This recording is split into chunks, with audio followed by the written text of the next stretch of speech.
Tori, são vários assuntos hoje, queria começar tentando entender um pouco da sua leitura. A gente viu ali, considerando as falas do Campos Neto de ontem, dando bastante ênfase, inclusive na inflação americana, também, né, olhando ali para as falas de Jerome Powell. Queria entender como que você avalia aí, de fato, né, que uma reprecificação da curva de juros nos Estados Unidos, especialmente se o Fed não iniciar ali a redução da taxa em junho, o quanto isso pode acabar afetando os mercados emergentes, especialmente o Brasil?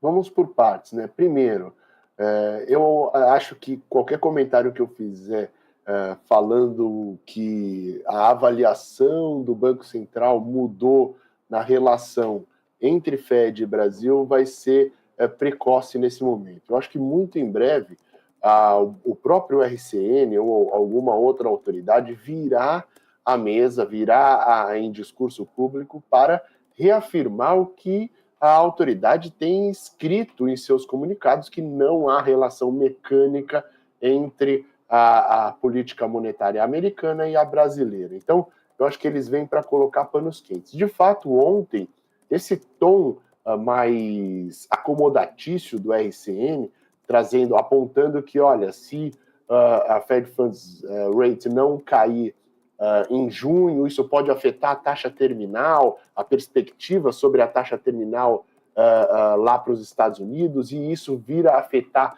os ativos no mundo.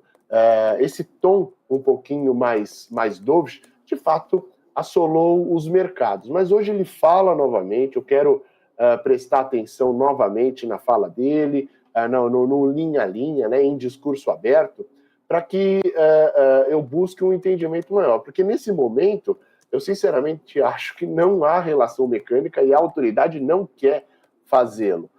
A transmissão do mundo para a política monetária brasileira, ela se dá através do câmbio e as expectativas de inflação. Se o Fed não corta os juros em junho, de fato, a gente vai ter um juro lá fora mais elevado e aí isso dá uma perspectiva de depreciação do real. Consequentemente, as expectativas de inflação andam e o Banco Central aqui no Brasil não consegue cortar mais os juros. Mas repare o encadeamento de ideias que eu tive para que a política monetária tardia ou postergada do Fed venha abater na política monetária brasileira. Tem tudo uma cadeia de transmissão. E é essa relação que não é mecânica. Então, ontem ele me deu uma encurtada nisso, mas eu acho que ele vai revisar a tal postura, ou pelo menos falar, olha, o entendimento de muitas pessoas pode ter sido um pouco equivocado, porque não há relação mecânica, e reafirmar a comunicação oficial. E o impacto, né? Olhando ali, qual que é o impacto, né, disso, principalmente sobre o fluxo de capital estrangeiro, sobre a volatilidade que pode acabar trazendo mais aí para o nosso mercado? O impacto do mundo, a gente sempre olha, a primeira variável é o câmbio. O fluxo de recursos, o ano passado, aliás, eu tenho que falar uma coisa. Ano passado nós tivemos um fluxo positivo para o Brasil, mas em grande parte, para não dizer quase que exclusivamente, isso veio por conta do agro. Balança comercial super positiva. Tivemos um agro que bombou, o PIB agropecuário que cresceu 15%, mas esse ano o PIB agropecuário, em perspectiva, na melhor das hipóteses, vai crescer zero, apenas por base de comparação. Consequentemente, um outro aspecto nós deveríamos ter um alívio na balança comercial, um alívio assim, na desaceleração, as exportações a não ser tão pujantes. Consequentemente, esse fluxo de recursos que teve um grande driver ao PIB agropecuário tende a não sobressair. Quem é que vai sobressair? A saída de recursos financeiros. Isso a gente tem assistido de maneira consistente. Apesar de a gente ter uma balança comercial positiva em perspectiva para esse ano, a perspectiva do fluxo cambial seria exatamente a alocação de recursos. Aqui na ativa ela é negativa. Por quê? Porque o financeiro vai se sobrepor. Nós estamos observando um achatamento do diferencial de juros aqui do Brasil para os Estados Unidos, e a gente sabe que a cada ponto que isso cai é muito mais atraente, muito mais atrativo para o investidor e para o mercado mais seguro do mundo do que ficar aqui no Brasil sem uma remuneração para tal risco.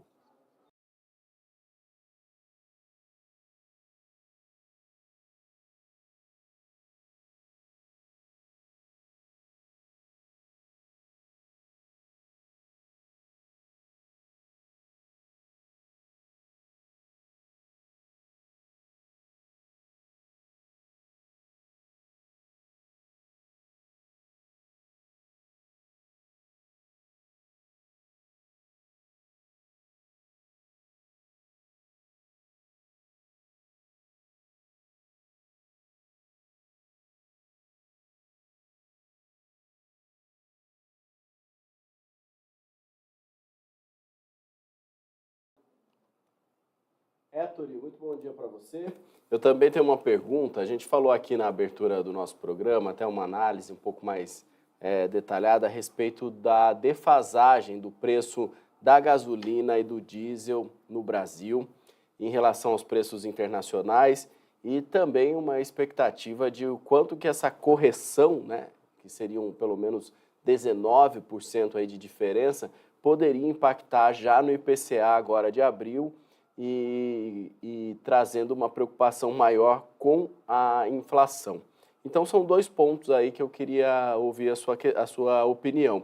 Primeiro, se faz sentido, de uma certa forma, essa preocupação com a inflação e até uma demora um pouco maior em corrigir esses preços. E se você acha que, num segundo momento, um tempo muito extenso, se prolongar muito essa defasagem, se no fim das contas a conta pode vir maior? As 2 respostas são sim. Para essas duas perguntas, as respostas são sim. Temos uma preocupação com a inflação, e aí eu vou argumentar a respeito, e um período de represamento maior do preço pode gerar um efeito mola na inflação mais do que proporcional. O primeiro aspecto, né? Todo mundo fala a respeito do controle de preço, de combustível e tudo mais, só que se esquece que o Brasil, como qualquer outra nação, está inserido no planeta Terra, num ambiente que tem oferta e demanda para combustível que é escasso, que é restrito. Então, assim, se o preço internacional sobe, infelizmente, isso, em tese, deveria ser repassado para o preço de combustível interno. Algo que a gente, pelo menos aqui no departamento macroeconômico, acha que não ocorrerá, principalmente com as últimas manchetes que a gente vem observando com relação à Petrobras. Nós avaliamos que a chance tanto é que não contemplamos em nosso cenário, mas vemos a chance como diminuta da Petrobras fazer um reajuste de diesel ou até mesmo de gasolina. Se o fizesse, né, a gente estaria falando aí de um impacto da ordem de 40 pontos no IPCA. Não acho que ocorrerá, e aí isso, consequentemente, acaba represando os preços. E por que eu acho que é mais danoso, né? Na verdade, por que as nossas contas indicam que é mais danoso você represar o preço no longo prazo e depois soltar tudo de uma vez, do que ir dando reajustes? Porque o Brasil ele vive um processo de desancoragem da inflação. E qual que é o grande perigo da gente não ter as expectativas de inflação exatamente em cima da meta? O perigo é os choques secundários, os efeitos secundários de um choque, eles se perpetuam mais para a economia. O que significa? Eu faço um represamento de preços até eu conseguir soltar isso. Você gera um efeito mola na inflação que perpetua mais para a economia, porque você não tem a inflação exatamente ancorada na meta atribuída para o Banco Central. Então, é como se... eu acho que a analogia da âncora é muito boa nesse sentido, porque quem já velejou, quem andou de barco, sabe que se a âncora não está no fundo, aterrada lá, uma marola que passa leva o barco ao bel prazer. Pode estar até muito próximo do fundo ou em cima do barco, não interessa. Se não tiver ancorado, o seu barco vai. E a inflação é assim. Se ela não está ancorada, quando você tem um choque, você perpetua isso mais, o barco vai para mais longe. Se o choque é muito grande, ou seja, eu represei por um bom tempo e depois gerei um choque grande, isso vai levar a inflação para mais longe do que deveria, mais do que proporcionalmente, e espero ter respondido as suas 2 perguntas. Não, com certeza, exatamente. É um destaque muito importante que você traz, Ettore. E a gente também falou muito hoje sobre esse cabo de guerra entre as prefeituras menores e o governo federal como um todo. Mas aí eu queria que você analisasse ou trouxesse suas informações, suas ponderações a respeito da intenção do ministro da Fazenda, justamente de indicar que pode judicializar essa desoneração da folha dos pagamentos do município. primeiro do ponto de vista econômico e técnico, e também depois numa opinião política, porque é uma decisão que, de novo, coloca o Executivo numa rota de colisão aí com o Congresso, novamente uma tentativa de usar o STF para uma decisão talvez mais política do que técnica. Enfim, eu prefiro que você apresente os seus argumentos em relação a esse tema, porque não deixa de ser um desgaste muito forte, né, entre Executivo e Legislativo, e eu queria saber se isso pode impactar, inclusive, naquele avanço das pautas econômicas, das pautas importantes para o equilíbrio das contas públicas que ainda vem pela frente. Nós temos alguns papéis, né, dessa ação do governo. O primeiro papel em termos fiscais, e aí eu vou falar só de política fiscal e as expectativas. O ministro Fernando Haddad está no papel que, em tese, foi designado para ele. É o job description da atribuição dele.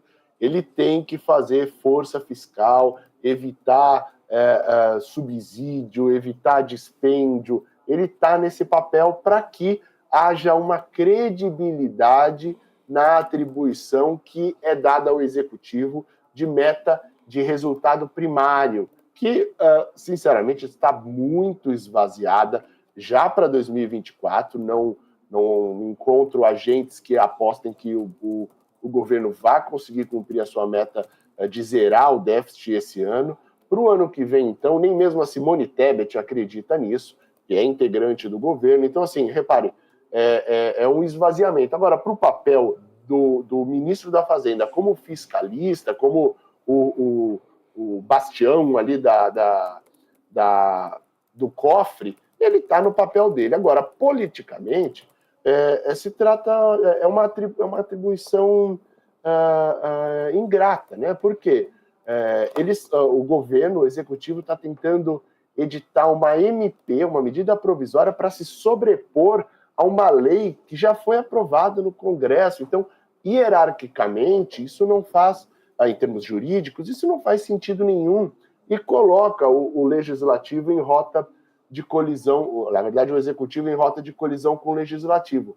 Mas eu me pergunto se, de fato, dada a justificativa que eu falei a respeito do fiscal, se, de fato, isso vai levar a uma crise. Se não está sendo interpretado como, olha, ele vai falar, porque ele precisa falar, que vai cumprir a meta e ele precisa fazer isso, só que a gente sabe que tem uma ala política no governo do Partido dos Trabalhadores que vai passar um pano em cima e vai falar, o próprio Lula, falar, olha, não, tá tudo bem, estamos em eleição municipal, não tem problema, vai esvaziar a agenda do Haddad, ou o ministro Luiz Marinho, o próprio ministro do Planejamento, ou a ministra do Planejamento, ou de Relações Institucionais, a Simone Tebet ou Alexandre Padilha, eles vão contornar essa situação, falar, ele vai fazer uma iniciativa, precisa fazer um jogo de cena para que o fiscal tenha um mínimo de credibilidade, mas pode ficar tranquilo que isso não vai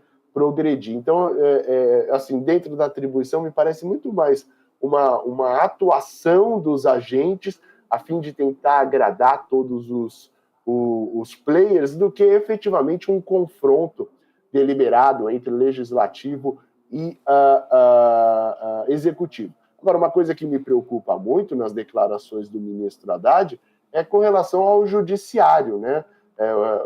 Você querer partilhar a atribuição fiscal do executivo com os outros poderes, me parece uma estratégia ruim, principalmente quando você deliberadamente diz que espera que o judiciário contribua com isso.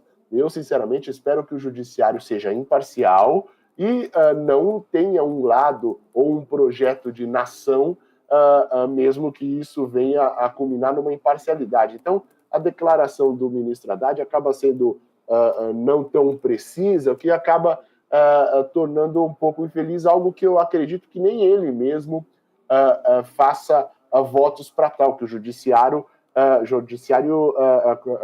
colabore com essa meta de fiscal que simplesmente é exclusividade do executivo. Héctor, eu tenho uma dúvida sincera, e é real mesmo, porque a gente viu o ministro justamente falando, elencando, né, e voltando a falar da lei de responsabilidade fiscal, dizendo o seguinte: se o Congresso tira uma fonte de arrecadação do governo, o Congresso teria que apontar uma nova arrecadação para que essa lei existisse. Mas a minha dúvida sincera é a seguinte: a lei também existe em âmbito municipal. As prefeituras também precisam seguir a lei de responsabilidade fiscal. Isso não deixaria essas prefeituras numa situação difícil do ponto de vista legal? Por quê? Porque agora elas se não caducasse essa medida, se as prefeituras voltando a ter que pagar essa oneração, ter esses custos com os impostos da folha de pagamento, ela também teria um custo e também não teria uma fonte apontada de arrecadação para esses custos. Então, como é que é essa lei? Vale para o Executivo, mas não vale? Vale para o Executivo Federal, mas não vale para o Executivo Municipal? Cada cidade teria que fazer sua própria manobra e teria que entender como acontecer. É um bom argumento, na sua visão? Então, não, né? Não é um bom argumento, exatamente porque a gente está falando de contou-se com dinheiro, com uma sobreposição jurídica, ele foi editada uma MP a fim de buscar uma arrecadação cuja lei se sobrepõe. Então, quem estava errado desde o início, e os analistas falavam isso, era o orçamento. Então, a gente já dizia, olha, esse orçamento ele conta com alguns recursos que, de fato, não ocorrerão. Até mesmo no que toca à desoneração da folha de pagamentos, não apenas relacionado aos municípios, mas foi aprovada uma lei que prorrogava até 2027 uma desoneração da folha de pagamentos para 17 setores. E agora eu falar que o Congresso tirou uma fonte de recurso que o governo estava contando, é simplesmente um jogo de retórica. Quem nasceu primeiro foi, de fato, a desoneração, que foi prorrogada até 2027 e deveria ser contemplado no orçamento. Não, o governo editou uma MP que quer se sobrepor a uma lei, o que é hierarquicamente jurídico, falando em termos jurídicos, é equivocado, e agora vai judicializar. Sinceramente, eu acho que a base não se sustenta em termos jurídicos, mas fica naquele jogo de retórica, de, olha, nós contávamos com esse dinheiro, mesmo que esse dinheiro, de fato, não existisse segundo a lei. E, de todo jeito, né, a gente olha aí toda essa movimentação, até mesmo do ministro colocando ali, né, talvez compartilhando com o Congresso este peso de não se alcançar a receita, a gente vê que, de fato, acaba recaindo, na verdade, em relação à questão do fiscal. O quanto, eu queria até entender na tua leitura, o quanto que a gente está vendo, curva de juros ali subindo forte, tá? Tem todo o impacto, quando a gente olha ali para a longa principalmente, mas tem todo o impacto também do externo, mas o quanto o interno, o quanto esse risco fiscal, ele também está ficando mais no radar. Parte desse risco está já nessa precificação dessa curva empinando cada dia mais? Com certeza, com certeza. A gente está falando de uma NTNB que está pagando 6% em termos reais, né, ao longo da curva quase que inteira. Então, assim, de fato, ele vem nesse processo de descrédito institucional do fiscal. Por que eu estou falando isso?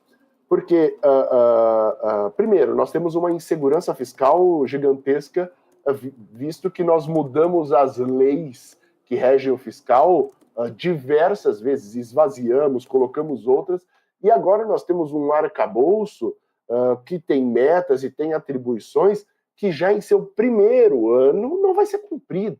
Né? Ele já nasce ao primeiro ano de vigência, 2024, do arcabouço, que vinha para substituir a regra de teto e tudo mais, e ele nasce morto. Ele não, infelizmente, não estabeleceu o rigor fiscal necessário, não ancorou as expectativas fiscais e não vai cumprir a sua atribuição a respeito, associada à meta. Então, assim, agora levantam-se questionamentos se os gatilhos de acionamento, eles de fato serão cumpridos, ou se a gente vai ver uma revisão de meta para que esses gatilhos não sejam acionados.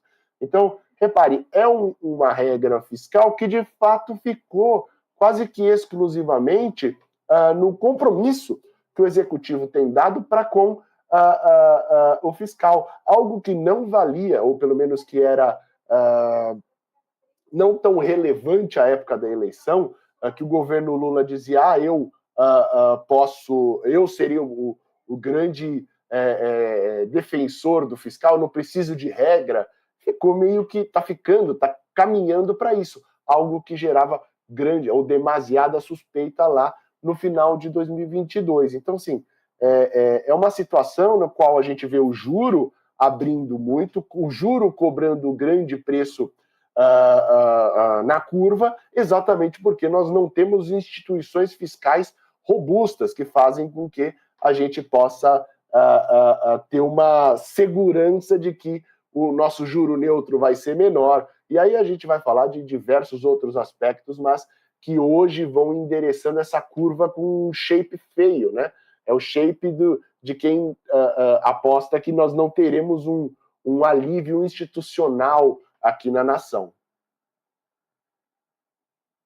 Também eu perguntei, né, o quanto tem o risco fiscal, mas também queria entender o quanto tem o risco político. A gente tem visto recentemente cada vez mais notícias em relação à interferência governamental, não só ali dentro de Petrobras, mas ainda assim de outras companhias, Vale, no conselho, indicação, a questão mesmo que vocês estavam comentando, você e o Maurílio falando agora há pouco em relação à defasagem do preço dentro da Petrobras, que fica ali, acho que muito claro que este preço está sendo segurado artificialmente também para não impactar a inflação, mas o quanto o risco político ele está no radar também aí dos investidores, você acredita?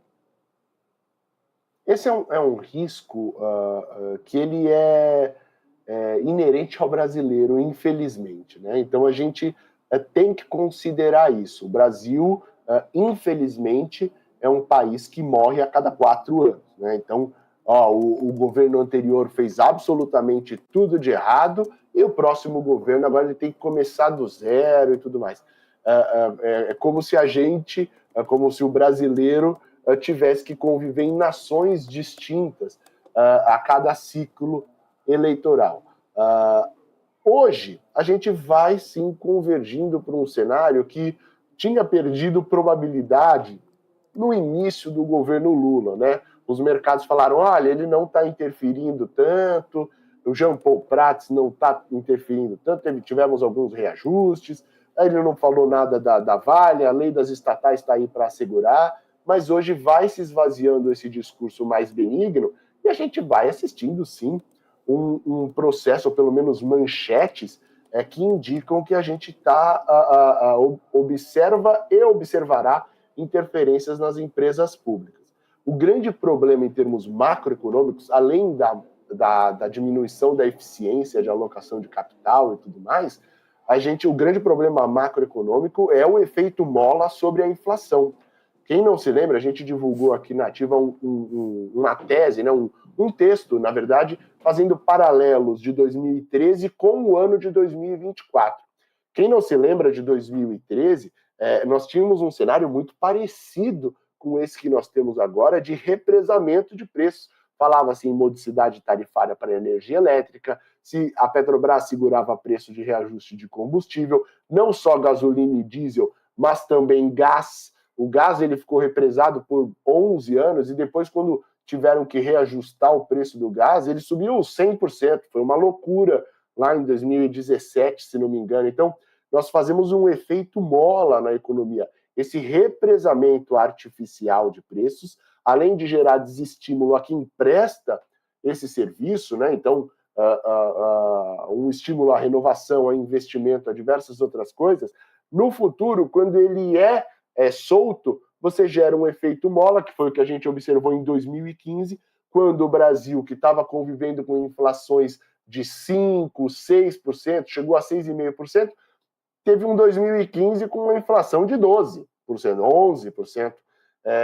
E é esse efeito que eu tenho receio que ocorra num futuro não muito distante aqui no Brasil novamente, né? Então, é uma história que a gente já viu, a gente vai assistindo um Estado participar mais, interferências e ingerências em companhias estatais, BNDES entrando de maneira sistemática, represamento de preço, financiamento do Estado através de déficit, elevação do endividamento, acaba culminando na nossa equação em um financiamento do Estado através do imposto inflacionário. É esse o nosso receio atualmente, que inclusive publicamos em uma carta, nesse caso bimestral, do mês de março.